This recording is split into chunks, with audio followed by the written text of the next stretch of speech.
I'm asking Mr. Gates, will you now accept the amendment? Well, I'm concerned that you may be disqualifying too many of your own members, Mr. Cicilline. I'm not concerned about that at all. Then agree to the amendment. How much COVID cash was given to abortion?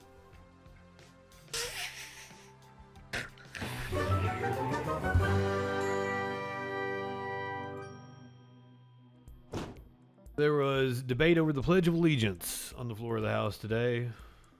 Mr. Chairman, Mr. Issa just made reference to how important it is for us to display our commitment to the Constitution and to commit to defend it aggressively. Cicero, good evening. So I'd like to offer an amendment to the amendment. Cicero, meet Representative David Cicilline, or Cicilline, I think it's Cicilline, a Democrat supposedly from the state of Rhode Island, which not fooling anybody. Rhode Island is not a real state. I've never been to it. I've never met anybody that's been to it. It is a fictional state from the TV show Family Guy. Stop fucking with me. Amendment, adding in the second paragraph where the chair may designate an individual to lead the Pledge of Allegiance, to add the following language. Provided, however, the pledge shall not be led by an individual who supported an insurrection against the government of the United States in any way. Because I think if we adopt this amendment, then we will be truthful in representing that stating this pledge is an affirmation of your defense of democracy and the Constitution. It's hard to take that claim seriously if, in fact, an individual who in any way supported an insurrection against the government of the United States is allowed to lead the pledge. So I would ask Mr. Gates to accept this friendly amendment, and I look forward to supporting it. Would the gentleman yield for I first ask Mr. Gates if he'll support the amendment, to make sure that someone who led an insurrection against the United States doesn't make a mockery of the Pledge of Allegiance and stand before this committee with their hand over their heart claiming to support the Constitution. Mr. Cicilline, my concern would be if your definition of an insurrection is objecting to electors, then there would be many Democrats on the committee that wouldn't be eligible to lead the pledge, since so many That's objected. not my definition of an the insurrection. last Republican president to get sworn in absent Democrat objectors was George Herbert Walker Bush. Reclaiming my time, Mr. Gates, I will allow the chairman to determine whether or not someone has participated in insurrection in the United States. I think this language is important. Would the gentleman further yield? I'm asking Mr. Gates, will you now accept the amendment? Well, I'm concerned that you may be disqualifying too many of your own members, Mr. Cicilline. I'm not concerned about that at all. Then agree to the amendment. Let's make this real. If you want to give someone the right to stand before the House Judiciary Committee and lead the Pledge of Allegiance, at a bare minimum, let's guarantee that that person has not participated or supported or in any way helped an overthrow of the government of the United States. Would the gentleman yield? yield? It's like a simple proposition. Simple proposition to me. As long as we're on the topic of the Pledge of Allegiance, and I am not currently on YouTube, I'm going to play this clip, because if I'd played it and I was on YouTube, I'd lose my 14 cents. But anytime anyone brings up the pledge, I point them to this video. This is one of the brilliant pieces of business I've ever seen in my life.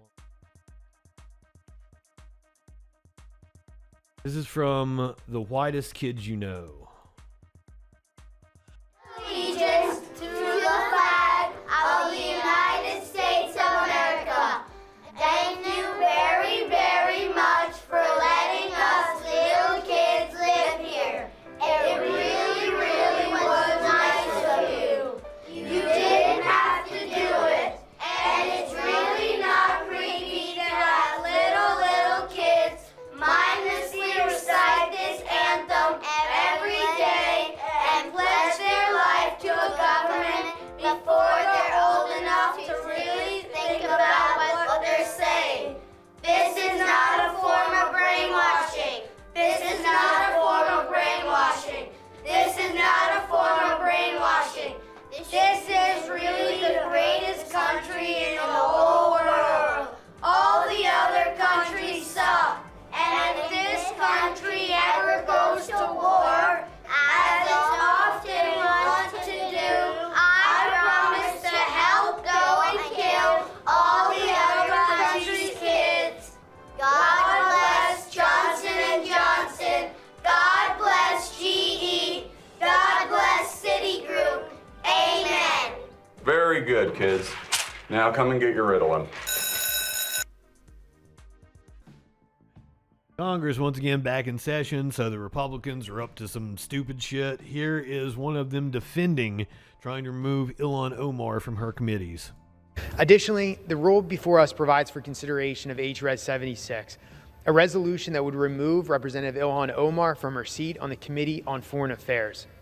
Representative Omar has a repeated history of making deplorable and despicable anti-Semitic remarks she doesn't. and does not deserve to sit on the committee directly overseeing U.S. international policy, partnerships, and national security.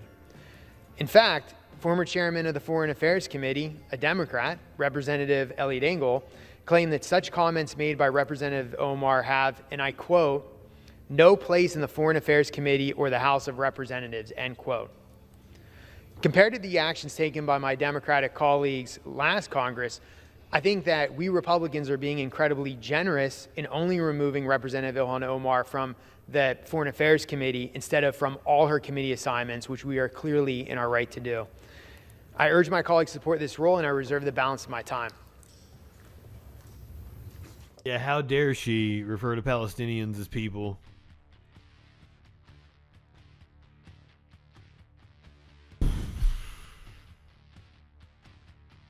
That will be up for a vote tomorrow to remove her from the Foreign Affairs Committee. That vote will happen tomorrow on Thursday. That was one of the Republicans arguing for it. Now we're going to go to the House Oversight Committee. It was holding a hearing on federal pandemic spending. And get ready for this one. This is Marjorie Taylor Greene. He's gonna ask you, or you're gonna ask a administration official a really stupid question. I would like to bring up something that was spoken about earlier by one of my Democrat colleagues on this panel. Oh, there we go. Good. Thank you. Thank you, Mr. Chairman. I'd like to bring up something that was brought up by one of our Democrat colleagues on this panel about Republican members of Congress taking PPP loans. I never took one as a member of Congress, but as a business owner, I did take a PPP loan in order to be able to pay my employees, and I'm so thankful I was able to do that because they would have lost their jobs, and I think it's important to recognize. But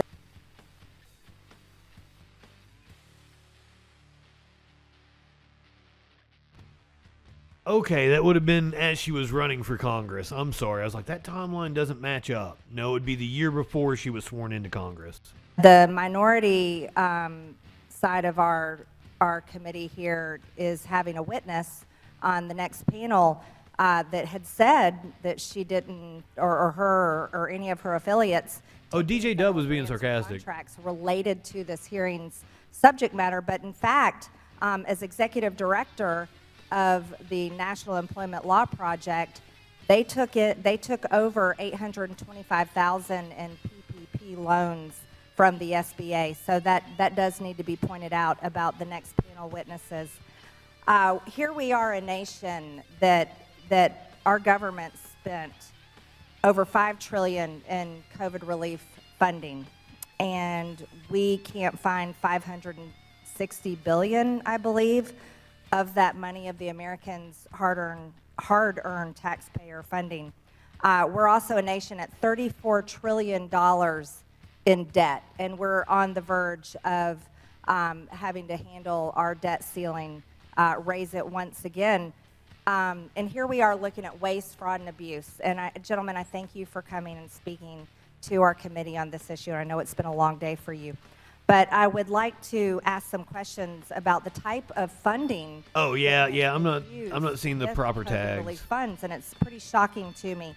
I read some examples. For example, Washington D.C.'s Mayor Muriel Bowser plans to use $31.5 million in American Rescue Plan funds to transition homes to green energy over the next 5 years. As many small businesses were shut down, children lost 2 years in education, child suicide rates went up, and it's hard to even imagine a child committing suicide. Many people died from COVID. Healthcare workers were fired from vaccine mandates. Many other people were fired because of vaccine mandates.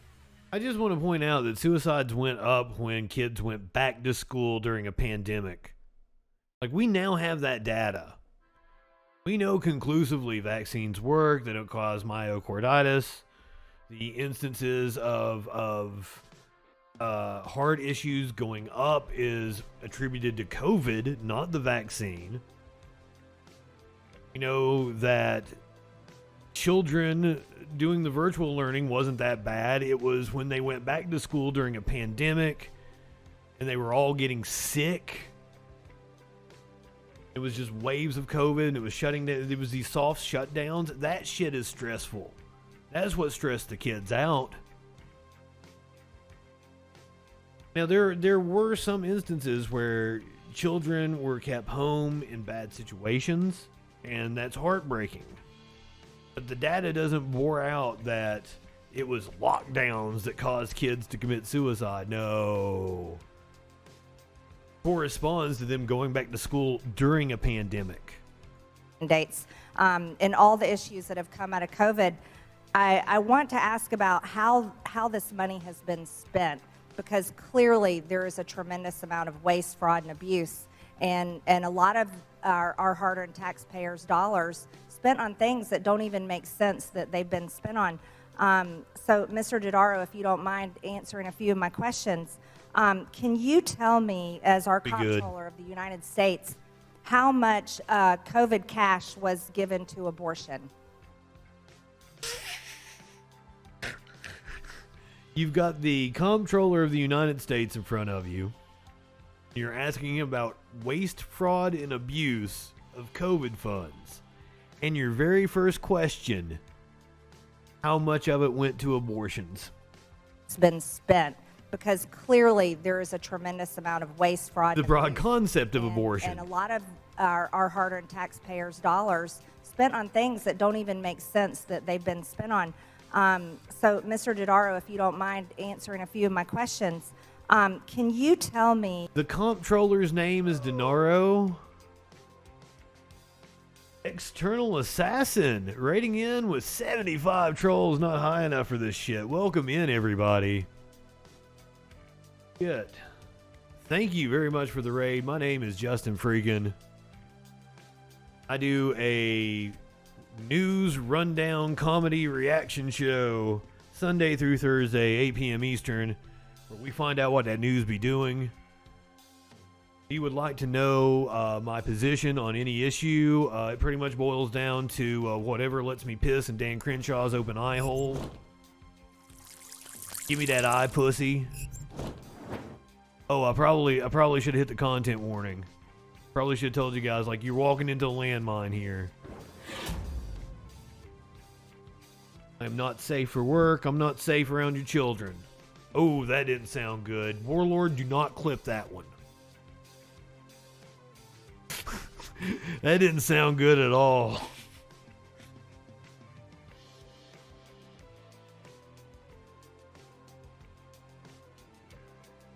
Borg's been here long enough to know exactly what I was going to say. But anyway, I give you a news rundown. I cruise the internet for the craziest stories.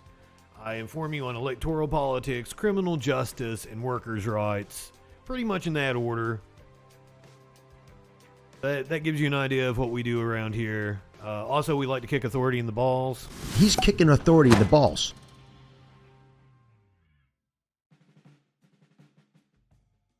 Come on in, have a seat. Get a little high with me, because I'm not high enough for this shit. We're listening to Marjorie Taylor Greene.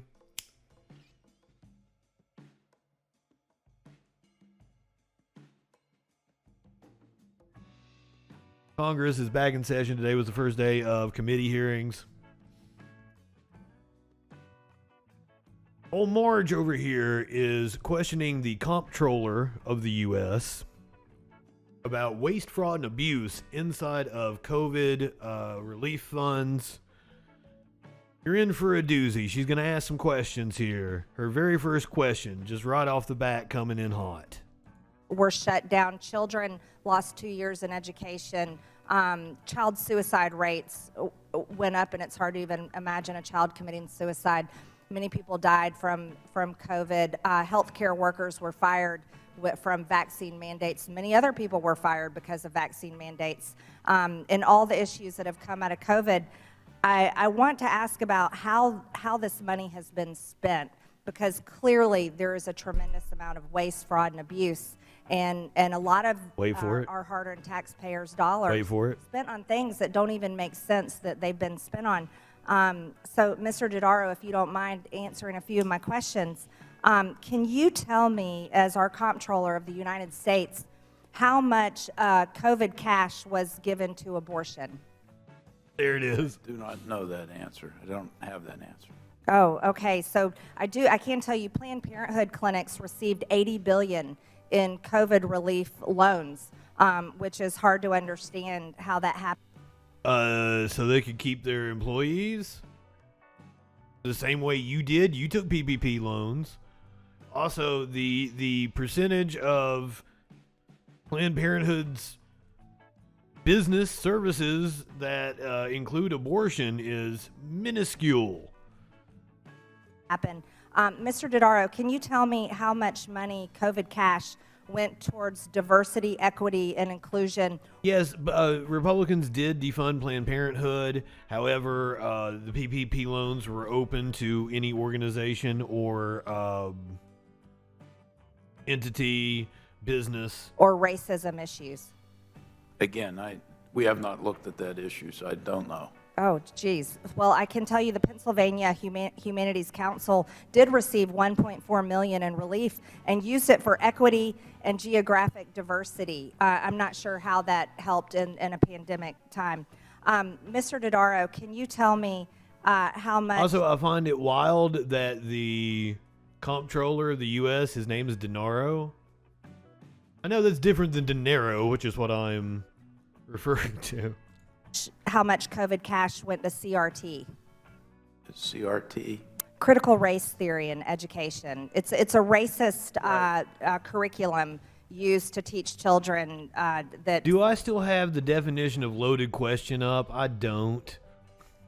How they're a good example of it. Not equal to black skin and other things in education. Yeah. No, I do not know that, but I do know that there's provisions that the federal funds generally are not used, they're supposed to be used for curriculum. Oh. That's a state. Oh, Mr. Dodaro, I have to tell you, in Illinois, they received $5.1 billion at an elementary school there that used it for equity and diversity. So it's being used for these things. Mr. Dodaro, can you tell me how much money was given to Drag Queen Story Hour? I'm sorry, could you repeat that? Who? Drag Queen Story Time, where men dress up as women and read confusing books to children. Okay. First, I thought you said dry clean. So, I'm sorry. No, I don't know the answer to either one of those two. We need to look into this, and I urge you to do that. Bradbury Sullivan LGBT Community Center in Pennsylvania received $16,000 for Drag Queen Story Time from COVID cash. I think this is an issue that needs to be looked into. A lot of this money went to things that it should have never gone to. I'm doubting that. And if they're a library, well, gentlelady's time. I'm sure a library was shut down during COVID and was eligible for PPP funds. The House Judiciary Committee, a hearing on the southern border. So let's hear some bullshit from Republicans on this. Mr. Nels. Thank you, Mr. Chairman. I'd like to thank the witnesses for being here. And it is no secret, quite honestly, it's self-evident. We are facing the worst border crisis in the history of our great country. It's self-induced. It's a self-induced crisis. Remember the Alamo, motherfucker?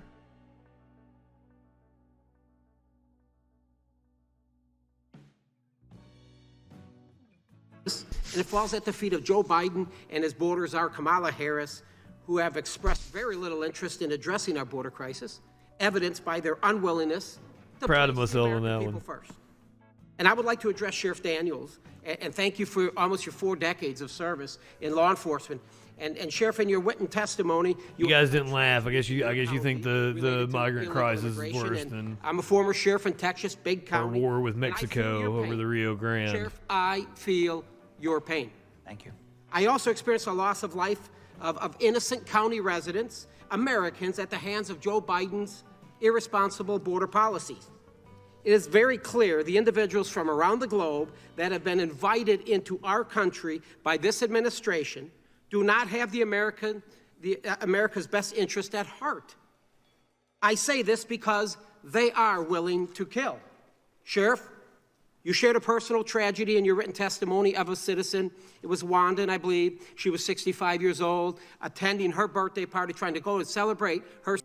Sorry, I didn't introduce. This is Representative Troy Nels from Texas. And yes, for those of you listening to the audio, his and I'm not one to talk about people's hair. He's got like a little a tuft going on in the front. Her 65th kind of birthday, cute. ran by a car, high-speed chase, ran a red light, and it killed her. The smuggler had 3 illegal aliens inside that vehicle. It ended her life.